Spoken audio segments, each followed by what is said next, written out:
इसको क्या बना दूं ना मैं। तो आप सोचिएगा 1000 प्रतिभा जब सामने बैठी हो मेरे, तो मुझे कैसा लग रहा होगा। अंदर से इतना गदगद फील हो रहा है, इतनी खुशी हो रही है कि इन 1000 प्रतिभाओं को क्या नहीं बनाया जा सकता। देखिए, एक एजुकेशन फील्ड से जुड़ा हुआ एक इंसान, जितना सम्मान एक प्रतिभा के लिए होता है, जितना सम्मान एक प्रतिभा के लिए मेरे दिल में है, इतना सम्मान शायद किसी और चीज के लिए नहीं है। और इसकी सिर्फ एक वजह, छोटी सी वजह है, क्योंकि एक प्रतिभा 1000 प्रतिभा को जन्म देती है। एक प्रतिभा 1000 प्रतिभाओं को जन्म देती है अपने जीवन में। लेकिन हमें एक बात नहीं भूलनी चाहिए कि हर एक प्रतिभा अपने मुकाम पे नहीं पहुंचती है जिंदगी में। हर एक प्रतिभा को वो मुकाम नहीं मिलता है जिस मुकाम के लिए वो पैदा हुआ होता है। बहुत सारी प्रतिभाएं ऐसी होती है जो एक गांव से शुरू होके शहर तक आते तक दम तोड़ देती है। कुछ प्रतिभाएं शहर से शुरू होके स्टेट तक पहुंचती है, दम तोड़ देती है। ऐसी क्या वजह होती है ना कि एक ऐसी प्रतिभा जिसने अपने गांव में शोर मचाया, जिसने अपने शहर में शोर मचाया, वो पूरी दुनिया में शोर नहीं मचा सकती। ऐसा क्या होता है कि इतनी सारी प्रतिभाएं इस दुनिया में शोर मचाने से पहले ही दब जाती है। एक छोटा सा विचार देखिएगा, एक प्रतिभा में जो पूरी दुनिया में फेमस होती है, पूरी दुनिया में जो अपना नाम करती है, और एक ऐसी प्रतिभा जो जहां पहुंच सकती थी वहां नहीं पहुंचती है। एक छोटा सा डिफरेंस आज साथ लेके जाइएगा, इसको आपकी जिंदगी बदल देगा। एक छोटी सी बात आपकी जिंदगी बदल देगा, एक छोटा सा विचार। अब आप सोच रहे होंगे कि एक विचार कैसे जिंदगी बदल सकता है। एक छोटी सी कहावत है कि एक कुम्हार मिट्टी से कुछ गूंथ रहा था। उसकी पत्नी आती है उसके पास में, बड़े प्यार से पूछती है कि आप क्या करते हो इस मिट्टी से। तो कुम्हार प्यार से सर उठाता है उसकी तरफ और कहता है कि चिलम बना रहा हूं। आप सब जानते होंगे कि चिलम वो जो धूम्रपान के लिए हम यूज करते हैं, गांव के बच्चे जानते होंगे, गांव के लोग चिलम को हम धूम्रपान के लिए यूज करते हैं। तो कुम्हार कहता है कि चिलम बना रहा हूं, सुना है आजकल इसका बहुत बड़ा फैशन है, बहुत बिकेगी। कुम्हार की पत्नी कहती है तुम चिलम बना रहे हो, इसी मिट्टी से तुम सुराही क्यों नहीं बनाते। अभी आगे गर्मियां आने वाली है, सुराही बहुत बिकेगी। कुम्हार को लगता है बात तो तेरी ठीक है, इसी मिट्टी से चिलम बना रहा हूं, इसी मिट्टी से सुराही क्यों नहीं बना सकता। उसी मिट्टी को जो चिलम बना रहा था उसको फिर से गूंथना शुरू करता है। जब वो देखती है मिट्टी कि मुझे फिर से गूंथा जा रहा है, तो कुम्हार से धीरे से बोलती है कि तुम क्या कर रहे हो। तो कुम्हार कहता है कि मेरा विचार बदल गया। कुम्हार क्या कहता है, मेरा विचार बदल गया, पहले मैं तुझे चिलम बना रहा था, अब मैं तुझे सुराही बना रहा हूं। तो मिट्टी धीरे से कहती है कि तेरा तो विचार बदला, लेकिन मेरी तो जिंदगी बदल गई।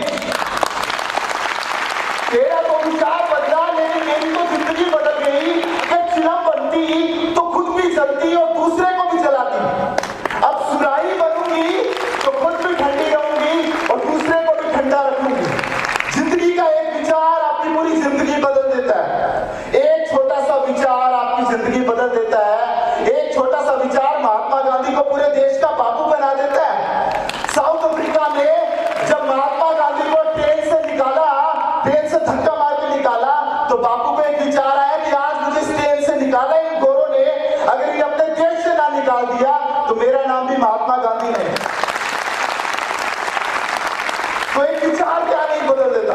एक विचार अरुणिमा सिन्हा, जिसके दोनों पांव कट गए थे, जो ये सोच रही थी कि मेरी दुनिया मुझे हीन भावना से देखेगी, अब मैं कैसे जीऊंगी ना, लोग मुझे विकलांग कहेंगे। अरुणिमा सिन्हा को विचार आया कि ऐसा क्या करूं ना कि पूरी दुनिया सलाम करे मुझे।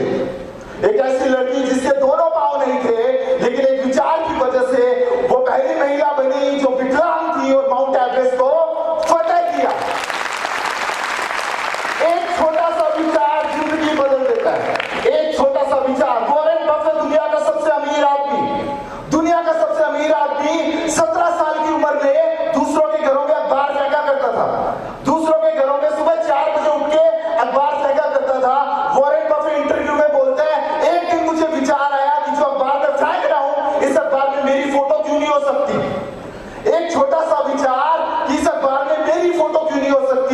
उसे दुनिया का सबसे अमीर आदमी बना दिया एक छोटे से विचार ने।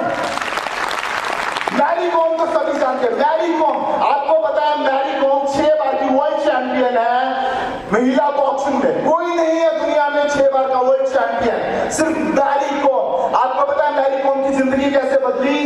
एक बार गली में अपने शहर में कोई लड़का बॉक्सिंग में चैंपियनशिप जीत के आया, तो मैरी कॉम ने जब उसको देखा तो उसे एक विचार आया कि जब ये लड़का बॉक्सिंग चैंपियनशिप जीत सकता है तो मैं क्यों नहीं जीत सकती। कोई संसाधन नहीं था, बहुत गरीब घर की लड़की थी, लेकिन एक विचार ने उसने दुनिया बदल के दिखा दी। 6 बार वर्ल्ड चैंपियन बनना कोई मजाक नहीं है। 6 बार वर्ल्ड चैंपियन बनना कोई मजाक नहीं है, लेकिन कैसे बदली दुनिया? एक छोटे से विचार की वजह से। एक विचार आपकी पूरी जिंदगी बदल देता है, और जिसके पास वो विचार होता है ना, वो दुनिया में शोर मचाता है। शोर, समझ रहे हैं आप? वो दुनिया में शोर मचाता है। मैं हमेशा मानता हूं भीड़ का हिस्सा मत बनिए। आज आप सभी भीड़ का हिस्सा है, लेकिन आपके पास में वो ताकत है कि आप भीड़ की वजह बन सकते हैं। आपको भीड़ का हिस्सा नहीं बनना, आपको भीड़ की वजह बनना है अपनी जिंदगी में। और इसी विचार ने मेरी जिंदगी को बदला, इसी एक छोटे से विचार ने। अदरवाइज आज मैं आपके सामने नहीं खड़ा होता, कोई भी इतना यंग डायरेक्टर नहीं होता। कौन सोचता है कि कोचिंग इंडस्ट्री में आऊं? लेकिन एक छोटा सा विचार जिसने मेरी जिंदगी को बदला। आप लोगों की तरह आज से 8 साल पहले आप लोगों की तरह मैं भी भीड़ में बैठा था। 10th में 90% मार्क्स आए थे तो सम्मानित किया जा रहा था। सोच रहा था, बड़े बड़े ख्वाब थे कि अब जिंदगी में क्या करूंगा। अब मुझे बड़ा हासिल करना है जिंदगी में, क्योंकि अब मेरे 90% आए, क्योंकि एक अच्छा फील होता है। आप अपने आप को विजेता समझते हैं, you are the winner of the world. सोचा अब IIT में जाना है, एक ही सपना, IIT में जाना है, कुछ भी हो जाए चाहे। क्योंकि मुझे ऐसा लगता है 10th क्लास के बाद अगर आप मेडिकल नॉन मेडिकल में जाते हो तो IIT और एम्स से बड़ा कुछ नहीं है। आप छोटी सी उम्र में वो चीज हासिल करते हो जो पूरी जिंदगी आपके साथ में रहती है, जो पूरी जिंदगी आपको सम्मान दिलाती है। वो एक छोटा सा सपना था कि मुझे IIT बनना है, चाहे कुछ भी हो जाए। इतना पॉजिटिव था मैं उसको लेके कि चाहे कुछ भी हो जाए IIT बनना है मुझे। तो उसी सपने को लेके नॉन मेडिकल लिया +1 में, +1 +2 में नॉन मेडिकल से पढ़ाई शुरू की। लेकिन 2 साल के बाद बहुत सारी मेहनत की। जितना हो सकता था, सुबह 5 बजे की ट्यूशन होती थी, सुबह 5 बजे साइकिल पे जाता था, शाम को फिर ट्यूशन होती थी। 10, 12, 15 घंटे जितना पढ़ना होता था सब पढ़ता था। वो एक ही ख्वाब, सिर्फ IIT बनना है, सिर्फ और सिर्फ IIT बनना है। लेकिन फिर धीरे धीरे धीरे जब IIT बनने का IIT बनने का जब टाइम आया, जब पेपर हुआ, हिम्मत नहीं आ रही। IIT बनना है चाहे कुछ भी हो जाए। 1 साल का ड्रॉप किया, इस बार बहुत अच्छे से मेहनत करनी है, जो कमी रहेगी ना उसको भी दूर करना है। समझ में नहीं आ रहा था, सब कुछ कर रहा हूं, उतना सारा हार्डवर्क कर रहा हूं, जो टीचर बोल रहा है वो सब कुछ कर रहा हूं, रात को जग रहा हूं, सुबह जल्दी उठ रहा हूं, सब कुछ कर रहा हूं, लेकिन उसके बावजूद भी IIT में नहीं हुआ। एक चांस छोड़ दूंगा अपने आप को, इस साल चाहे कुछ भी हो जाए IIT में जाना है, क्योंकि IIT इज समथिंग डिफरेंट। अगर आप IIT बन जाए अपनी लाइफ में, यकीन मानिएगा, आप अगर प्राइम मिनिस्टर के सामने भी खड़े हो ना तो इज्जत करेगा आपकी वो। तो यही सपना, इसी सपने के साथ में 1 साल बहुत अच्छे से मेहनत की कि इस बार चाहे कुछ हो जाए IIT में जाना। IIT के अलावा कुछ मंजूर नहीं, सक्सेस के अलावा कुछ मंजूर नहीं, सिर्फ सफलता चाहिए, इसके अलावा कुछ मंजूर नहीं। 1 साल के बाद में फिर से पेपर होता है। इस बार भी मैं रह गया, इस बार भी IIT में सिलेक्शन नहीं हुआ। आप सोचिएगा, जो बच्चा 3 साल से इतना पॉजिटिव था कि चाहे कुछ भी हो जाए IIT में जाना, मुझे IIT के अलावा कुछ मंजूर नहीं है, मेरी तो दुनिया से लुट गई। ऐसा लगा कि सारे सपने टूट गए जिंदगी के।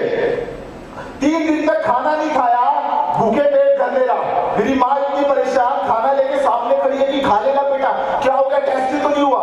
लेकिन मैं कहता मेरी तो सारी जिंदगी लूट गई। एक छोटा सा तो सपना देखा था ना, वो ही नहीं हुआ, और अब तो इस जिंदगी में कभी IIT नहीं बन सकता मैं। एक छोटा सा सपना था कि IIT बनूंगा, अब तो मेरे पास में कोई दूसरा मौका ही नहीं कि मैं IIT बनूं। 3 दिन तक कुछ नहीं खाया, अपने घर पे लेटा रहा। 3 दिन के बाद मेरे पापा आते हैं मेरे रूम में और एक जोर से थप्पड़ लगाते हैं, मुझे यहां से पकड़ते हैं और एक जोर से थप्पड़ लगाते हैं कि तू हार गया। एक छोटी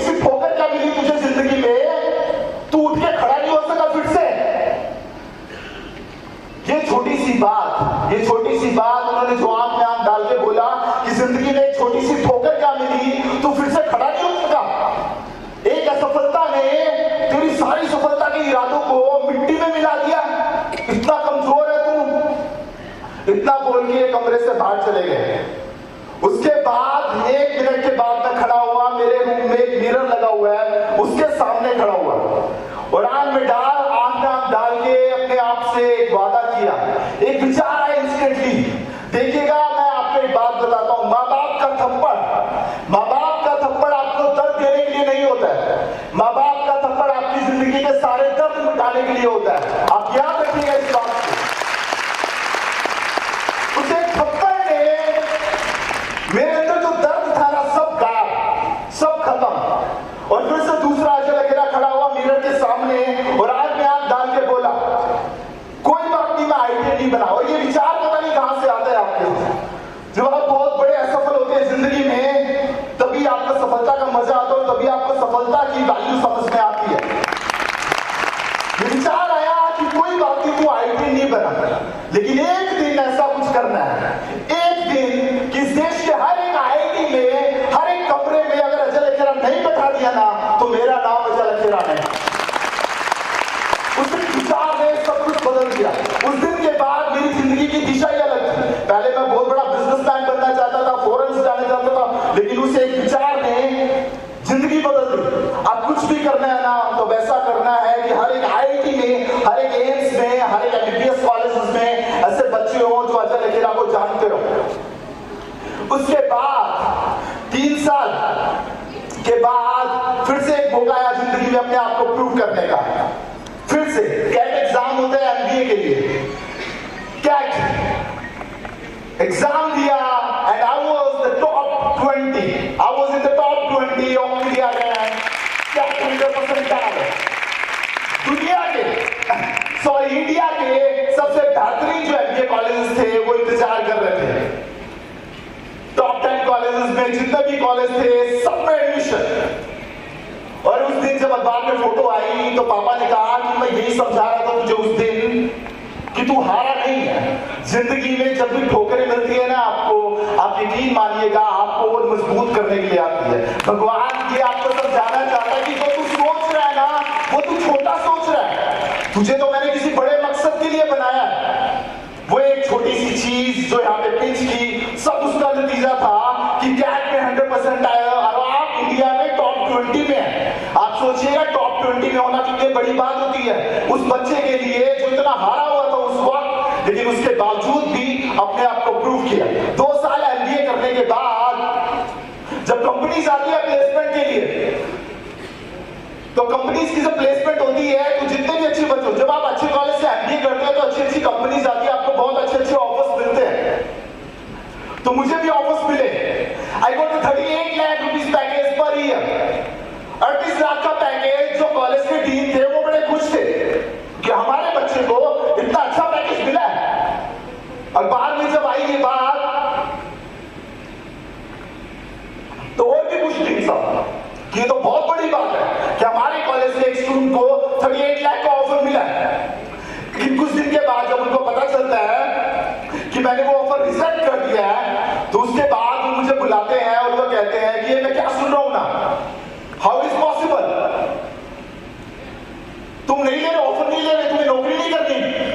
मैंने कहा नहीं, मुझे नहीं करनी नौकरी, I don't want to do job. तो उसने कहा तो फिर क्या करोगे? तो मैंने उन्हें बताया कि I want to go into the coaching industry. तो उसने कहा तुम ट्यूशन करोगे, ट्यूशन सेंटर चलाओगे, तुम कोचिंग सेंटर चलाओगे, इतना अच्छा ऑफर आ रहा है, आज 38 लाख है, 1 साल के बाद में 6 लाख रुपए पर महीना होगी, 3-4 साल के बाद करोड़ों में खेलोगे तुम पागल हो गए, तुम्हारा दिमाग खराब हो गया। तुम ट्यूशन सेंटर खोलना चाहते हो, तुम कोचिंग सेंटर खोलना चाहते हो। तो मैंने उन्हें बताया देखिएगा मैं कोचिंग सेंटर या ट्यूशन सेंटर को तभी जानता हूं, लेकिन मेरा एक छोटा सा सपना है सर, मैं उसे पूरा करना चाहता हूं। और उस सपने के लिए करोड़ों रुपए तो क्या सर, अरबों रुपए भी होना तो भी मैं ठुकरा दूंगा, क्योंकि अगर मुझमें काबिलियत होगी ना तो एक दिन ये करोड़ों रुपए चल के आएंगे मेरे पीछे।